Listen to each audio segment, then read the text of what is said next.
ప్రేక్షకులందరికీ నమస్కారం. 2024 సంవత్సరం ఆగస్టు 25వ తేదీ నుండి ఆగస్టు 31వ తేదీ వరకు గల వార ఫలాల్లో మేషరాశి వారికి ఎలా ఉండబోతుంది, అలాగే ఈ రాశి వారు చేయాల్సిన పరిహారాలు ఏమిటో ఈ వీడియోలో తెలుసుకుందాం. పూర్తి వివరాల్లోకి వెళ్లే ముందు మీరు ఏమైనా సమస్యలతో బాధపడుతుంటే వాటి పరిష్కారం కోసం మీరు స్క్రీన్ మీద కనిపిస్తున్న మా గురువు గారి నెంబర్ కి కాల్ చేసి మీ సమస్యలకి తగిన పరిష్కారం పొందండి. ఖచ్చితంగా మీ సమస్య పరిష్కారం అవుతుంది. అలాగే మీరు ఇప్పటి వరకు మా ఛానల్ ని సబ్స్క్రైబ్ చేసుకోకపోతే వెంటనే సబ్స్క్రైబ్ చేసుకోండి. అలా చేసినట్లయితే మీరు మా వీడియోలు మిస్ అవ్వకుండా చూడవచ్చు. పూర్తి వివరాల్లోకి వెళ్తే మేషరాశి వారికి ఈ వారం పనిలో ఒత్తిడి అధికంగా ఉంటుంది. దీనివల్ల మీరు ఈ వారం మానసిక కల్లోలం మరియు ఆందోళనని అనుభవిస్తారు. అలాగే ఈ వారం చిరాకు కూడా మీ స్వభావంలో కనిపిస్తుంది. ముఖ్యంగా ఈ వారం వ్యర్థంగా ఖర్చు చేయాల్సిన అవసరం లేదు.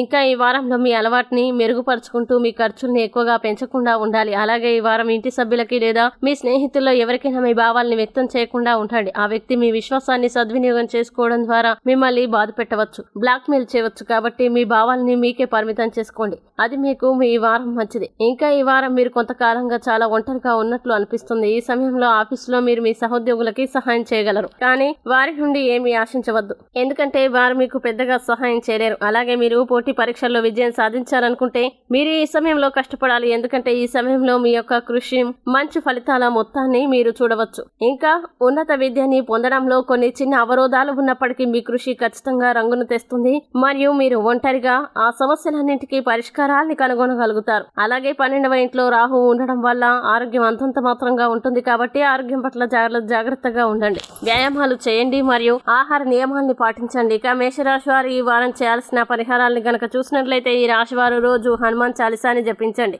మంచి శుభ ఫలితాలని పొందుతారు. అలాగే ఈ వారం మేషరాశి వారికి అనుకూల తేదీలు గనక చూసినట్లయితే వీరికి 29వ తేదీ చాలా మంచి రోజు. ఈ తేదీల్లో ఏ పని ప్రారంభించినా సరే మంచిది. ఈ వీడియో మీకు నచ్చినట్లయితే లైక్ చేయండి మరియు ఈ వీడియోని మీ సోషల్ మీడియా అకౌంట్ల ద్వారా అందరికీ షేర్ చేయండి. అలాగే మీరు ఏదైనా సమస్యలతో బాధపడుతున్నట్లయితే వాటి పరిష్కారం కోసం ఒక్కసారి గురువు గారి నెంబర్ కి కాల్ చేసి మీ సమస్యలకి తగిన పరిష్కారం పొందండి. ఖచ్చితంగా మీ సమస్య పరిష్కారం అవుతుంది. ఇంకా మీరు అనుకున్నటువంటి అన్ని పనుల్లో అంతా మంచి జరగాలని కోరుకుంటూ సర్వేజన సుఖినో భవంతు.